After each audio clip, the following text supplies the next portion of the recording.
अस्सलाम viewers, welcome to enhance your technology channel. आज की क्लास में हम देखेंगे कि एमएस वर्ड में कौन कौन सी कमांड्स होती हैं, उनका क्या यूज़ होता है।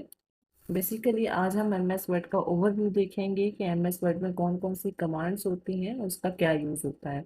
तो चलिए स्टार्ट करते हैं। सबसे पहले हम एमएस वर्ड को ऑन कर लेंगे।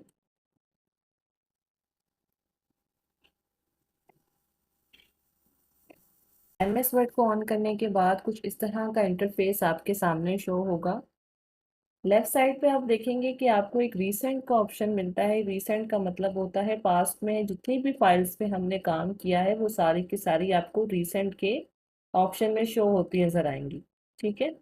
अब पास्ट में जितनी भी फाइल्स, मतलब अगर मैं कल किसी फाइल पे काम करती हूँ या फिर एक महीना पहले मैंने किसी फाइल पे काम किया है, तो पास्ट में जितनी भी फाइल्स पे मैंने काम किया है वो सारी की सारी रीसेंट के ऑप्शन में शो होती नजर आएंगी। रिसेंट का ऑप्शन का एरिया आप देखेंगे यहाँ से शुरू होता है, ये आखिर तक थोड़ा सा एरिया होता है जिसमें सारी की सारी रिसेंट की फाइल्स होती हैं। अब इतने एरिया में जितनी रिसेंट की फाइल होंगी वो यहाँ पे शो होती नजर आएंगी और बाकी सारी पुरानी फाइल्स यहाँ से आहिस्ता आहिस्ता रिमूव होती जाएंगी। लेकिन वो फाइल्स उस एरिया में जरूर सेव होंगी जहां पर आपने उसको सेव किया था। दूसरा ऑप्शन आपको यहाँ पे ये मिलता है। अक्सर स्टूडेंट अपनी फाइल को सेव करके भूल जाते हैं कि हमने वो फाइल कहाँ पे रखी थी। तो आप देखेंगे कि ये फाइल नेम के साथ नीचे आपको लोकेशन भी शो होती नजर आ रही है, जिस लोकेशन पे आपने अपनी फाइल को सेव किया था। जैसे मैंने अपनी फाइल का नाम रखा था लोगो डिज़ाइन, और उसके नीचे लोकेशन शो हो रही है मैंने कौन से फोल्डर में, डॉक्यूमेंट्स के फोल्डर में उस फाइल को सेव किया था। ठीक है। अब आप देखेंगे एक और कमांड यहाँ पे आपको बहुत हेल्पफुल मिलती है। अगर आप चाहते हैं कि आप रोजाना किसी फाइल पे काम करें और आपको वो फाइल रोजाना फोल्डर में ढूंढनी ना पड़े, जैसे आप एमएस वर्ड को ऑन करें सामने वो फाइल आपको दिखे, तो यहाँ पर आपको एक पिन का ऑप्शन मिलता है। ये देखें, जैसे ही मैं इसको पिन करूंगी तो आप देखें ये मैंने पिन करके पहले से रखा हुआ था। अगेन जैसे ही मैं इसको पिन करूंगी तो ये जो फाइल है ऊपर यहाँ पे लॉक हो जाएगी। अब जितनी भी फाइल्स पे मैं काम करूंगी वो सारी इसके नीचे यहाँ पे शो होती नजर आएंगी, लेकिन ये फाइल जो मैंने पिन करके रख ली है यानी लॉक कर दी है यहाँ से मूव नहीं होगी जब तक मैं इसको दोबारा से अनपिन ना कर लूँ। तो सबसे ज्यादा इसका यूज कहाँ होता है कि रोजाना आपने किसी अटेंडेंस शीट पे काम करना है या रोजाना आपने कोई शेड्यूल बनाना है, तो आप यहाँ पर किसी भी फाइल को पिन करके रख सकते हैं ताकि आप जैसे ही एमएस वर्ड को ऑन करें वो फाइल आपको सामने शो होती नजर आए। एक और ऑप्शन आपको मिलता है, आप किसी फाइल को ढूंढना चाहते हैं तो ओपन अदर डॉक्यूमेंट्स में जाके आप उस फाइल को सर्च करके भी ऑन कर सकते हैं। अब आ जाते हैं हम राइट साइड पे। राइट साइड पे कौन सी कमांड्स होती हैं, तो आप टॉप पे देखेंगे कि आपको एक सर्च बार नजर आएगा। इसका क्या मकसद है, यहाँ पर हम कोई भी ऐसी फाइल जो हमें बनानी है उसको सर्च कर सकते हैं। उसके डिजाइन सारे के सारे आपको नीचे शो होते नजर आएंगे। इन सारे डिजाइन को हम कहते हैं pre defined templates. Pre defined templates क्यों कहते हैं, क्योंकि ये आधे बने हुए होते हैं, आधे हमें इनको बना के पूरा कंप्लीट करना होता है। जैसे मुझे सीवी बनानी है और मैं चाहती हूँ कि मैं सीवी को डिजाइन ना करूँ, सिर्फ अपनी इंफॉर्मेशन फिल करूँ, तो मैं क्या करूँगी कि यहाँ सर्च बार में सीवी लिख के इंटर प्रेस कर दूंगी। जैसे ही मैं इंटर प्रेस करूंगी तो आप देखेंगे कि ये सर्च करके दे देगा बहुत सारी सीवीज के डिजाइन। तो आप देखेंगे कि मैंने जैसे सीवी लिख के सर्च किया तो बहुत सारे प्री डिफाइंड टेम्पलेट्स यहाँ पे ऐसा ऐसा डाउनलोड हो रहे हैं। अब हमने क्या करना है, सिंपल अपनी पसंद का एक डिज़ाइन सीवी का सर्च करना है। जैसे मुझे ये डिज़ाइन सीवी का अच्छा लग रहा है तो मैं क्या करूँगी, इसको सिलेक्ट करूँगी और सिंपल हम क्रिएट पे क्लिक करेंगे तो ये सीवी जो है एमएस वर्ड के पेज पे ऑन हो जाएगी। तो हम क्या करेंगे, सिंपल हमने इंफॉर्मेशन चेंज करनी है और हमारी सीवी जो है वो रेडी होगी। हमें सीवी की कोई डिज़ाइन देने की ज़रूरत नहीं है, ना ही कोई फॉन्ट अप्लाई करने की ज़रूरत है। सीवी पूरी की पूरी डिज़ाइन होती है। तो इसलिए हम इस पूरे डॉक्यूमेंट्स को कहते हैं प्री डिफाइंड टेम्पलेट्स, क्योंकि ये आधे बने हुए होते हैं और आधे हमें कंप्लीट करने होते हैं। अब आप देखेंगे हम दोबारा बैक पे चले जाते हैं, क्योंकि हमने अभी ओवरव्यू देखना है, इसलिए हम एक सिंपल एक ब्लैंक पेज को एमएस वर्ड में ऑन कर लेंगे। इसके अलावा फर्दर यहाँ से आप बिजनेस कार्ड भी सर्च करके बना सकते हैं, लेटर्स, एजुकेशन डॉक्यूमेंट्स वगैरह।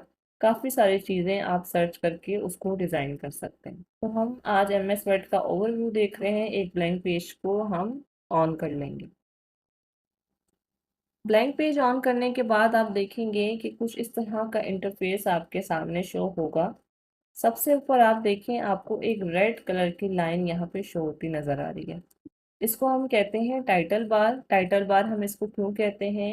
टाइटल बार हम इसे इसलिए कहते हैं कि जो हम अपने डॉक्यूमेंट को नाम देंगे वो यहाँ पे टाइटल बार पे आ जाएगा। साथ साथ प्रैक्टिकल करके देखते हैं। ये सेव का ऑप्शन है, यहाँ पे मैंने क्लिक किया, देन ब्राउज के ऑप्शन पे गए और अपनी फाइल को एक नाम दे दिया। जैसे मैं यहाँ पे नाम देना चाहती हूँ लेटर। नाम देने के बाद हम इसको सेव कर लेंगे। तो अब आप देखेंगे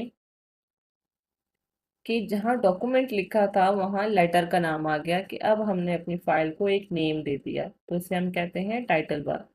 टाइटल बार के राइट साइड पे आप देखेंगे सबसे पहले आपको कमांड मिलती है क्लोज की। जैसे ही मैं इस पर क्लिक करूंगी ये फाइल क्लोज हो जाएगी। ठीक है। देन उसके बाद आपको एक और कमांड मिलती है, वो है रीस्टोर डाउन की। रीस्टोर डाउन का क्या मकसद होता है? जैसे हम इस पर क्लिक करेंगे फाइल छोटी हो जाएगी। अच्छा, साथ साथ आपको ये बात भी बताती जाऊं कि इस कमांड पे हम 2 दफ़ा क्लिक करेंगे तो एक दफ़ा रीस्टोर डाउन आएगा, यानी बड़े से छोटी हो जाएगी फाइल। और दोबारा आप इसी कमांड पे क्लिक करेंगे तो ये मैक्सिमाइज़ की कमांड होगी, छोटे से बड़े की तरफ फाइल चली जाएगी। ठीक है। तो 2 दफ़ा आप इस फाइल को यूज़ कर सकते हैं। आपने एक दफ़ा इसको प्रेस करोगे तो फाइल को ये छोटा कर देगा, देन अगेन आप इसी को प्रेस करोगे तो फाइल को बड़ा कर देगा। उसके साथ ही आपको मिनिमाइज़ की कमांड मिलती है। जैसे आप मिनिमाइज़ पे क्लिक करते हैं आपकी फ़ाइल जो है स्टेटस बार पे आ जाती है। जैसे ही मैं इस पर क्लिक करूँगी तो आप देखेंगे नीचे आपकी फ़ाइल शो हो रही है। इसका ये यूज़ होता है कि अगर आपने थोड़ी देर के लिए किसी और चीज़ पे काम करना है तो आप मिनिमाइज़ करके अपनी फ़ाइल को रख सकते हो। जैसे ही हम इस पे अगेन क्लिक करेंगे तो फ़ाइल दोबारा से ऑन हो जाएगी और आप अपना काम अगेन स्टार्ट कर सकते हैं। नेक्स्ट कमांड आप देखेंगे, नेक्स्ट कमांड जो आपको मिलती है वो है रिबन शो की, रिबन डिस्प्ले की। आप देख रहे हैं सामने आपके जितनी भी कमांड्स यहाँ पे शो होती नज़र आ रही हैं इसको हम रिबन कहते हैं और कमांड्स कहते हैं।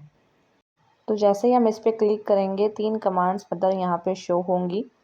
फर्स्ट वाली कमांड आप देखेंगे जैसे ही मैं इस पर क्लिक करती हूँ ये सारी की सारी कमांड्स यहाँ पर हाइड हो जाएंगी। देखें सिर्फ़ और सिर्फ पेज ही आपके सामने शो होगा। अगर आप चाहते हैं कि सिर्फ पेज रहे, बाकी सारी कमांड्स हाइड हो जाएं तो आप इस कमांड का यूज़ कर सकते हैं। अगेन हम उसी कमांड के ऊपर क्लिक करेंगे। अगेन हम इसी कमांड पे क्लिक करेंगे। जो थर्ड कमांड आपको मिलती है वो है शो टैब्स एंड कमांड्स की। जैसे आप इस पर क्लिक करेंगे सारी कमांड्स और रिबन वापस आ जाएगा। उसके बाद आप नीचे स्टेटस बार पे देखें पेज 2 ऑफ 2 की कमांड दिखेगी। ये बताया जा रहा है कि आपके पास 2 पेज हैं और 2 पेज पे आप फर्स्ट पेज पे काम कर रहे हैं, पेज 1 ऑफ 2। उसके साथ ही आपको 3 वर्ड्स की कमांड दिखेगी। यहाँ पे बताया जा रहा है कि आपने अपने डॉक्यूमेंट में अभी तक 3 वर्ड्स लिखे हैं। साथ में आपको एक और कमांड मिलती है जो है स्पेलिंग चेक की। अगर आप देखना चाहते हैं कि आपकी स्पेलिंग में कितनी मिस्टेक हैं तो यहाँ पर आप चेक कर सकते हैं। जब तक आपकी स्पेलिंग्स में मिस्टेक रहेगी यहाँ पे क्रॉस का साइन आपको शो करता नज़र आएगा। आप देख सकते हैं मैंने यहाँ पे कुछ गलतियाँ की हुई हैं तो यहाँ पे क्रॉस का साइन देगा और जैसे ही मैं इन वर्ड्स को ठीक कर लूँगी तो यहाँ पर एक सही का टिक मार्क आपको शो होता नज़र आएगा। तो आप देख सकते हैं कि यहाँ पे मैं अपने दोनों वर्ड्स को जो मैंने लिखे थे वो सही कर रही हूँ। फर्स्ट मैंने कैट लिखा, सेकंड अब देखें अभी भी क्रॉस का साइन आ रहा है, सेकंड हम हॉर्स लिख लेंगे यहाँ पे। हॉर्स लिखने के बाद ये अभी भी गलत का निशान यहाँ पे बता रहा है। तो आप देखेंगे कुछ हमारे पास स्पेस का एरर आ रहा है, हम इसको भी ठीक कर लेंगे। फर्स्ट जो है हमारा अल्फ़ाबेट इसको हम कैपिटल रखेंगे। इसको मैं ठीक कर लेती हूँ और जैसे ही मैं इस पर क्लिक करूँगी तो आप देखेंगे कि यहाँ पे टिक मार्क आपको शो करता नज़र आएगा। अब ये बता रहा है कि आपके पास जितने भी अपना टेक्स्ट लिखा हुआ है वो सारा के सारा सही है। उसके बाद आप देखेंगे राइट साइड पे आपको फर्स्ट रीड मोड मिलता है, सेकंड आपको प्रिंट प्रीव्यू का ऑप्शन मिलता है। आप देख सकते हैं उस पे अपने माउस को रख के हर एक कमांड अपना नाम खुद बताती है। देन थर्ड कमांड आपको वेब लेआउट की मिलेगी। तीनों कमांड्स का यूज़ देखेंगे वन बाय वन। फर्स्ट पे क्लिक करते हैं तो ये रीड मोड पर आ जाएगा अगर आपने रीड मोड पर रखना है। सेकंड जो है प्रिंट लेआउट मिलता है, जिस पे हम काम करते हैं वो प्रिंट लेआउट ही होता है। थर्ड वेब लेआउट मिलता है, वेब लेआउट पे भी आप इसको देख सकते हैं कि वेब लेआउट पे आपका जो डॉक्यूमेंट है वो कैसा लगता है। तो तीनों का यूज़ करके आप वन बाय वन देख सकते हैं। उसके साथ ही आप देखेंगे कि आपको ज़ूमिंग की कमांड मिलती है। इसका क्या काम होता है कि अगर आप पेज का साइज़ बड़ा करना चाहते हैं तो आप देख सकते हैं इसकी मदद से आप जितना पेज का साइज़ बड़ा करना चाहते हैं उसको बड़ा करके देख सकते हैं। ये अक्सर डॉक्यूमेंट्स वगैरह या अगर हमने कुछ शेप्स बनाई होती हैं तो हम उसका साइज़ बड़ा करके देख सकते हैं। इस ज़ूमिंग पॉइंट से आप जितना पेज का साइज़ बड़ा करना चाहते हैं बड़ा कर सकते हैं। देन इसी से पेज के साइज़ को आप कम भी कर सकते हैं। लेकिन एक बात यहाँ पर, जब हम कोई डॉक्यूमेंट तैयार करते हैं तो ज़रूरी है कि हम उस डॉक्यूमेंट का साइज़ 100 पे रखें, 100 पे काम करें। उसके बाद आप देखेंगे टाइटल बार के नीचे यहाँ पर फाइल से लेके व्यू तक इन सबको आप कहते हैं टैब्स। ठीक है, ये फाइल का टैब है, उसके बाद होम का, देन इंसर्ट का टैब है, डिज़ाइन का टैब है, पेज लेआउट का टैब है। तो फाइल से लेकर व्यू तक इन सबको हम टैब्स कहते हैं।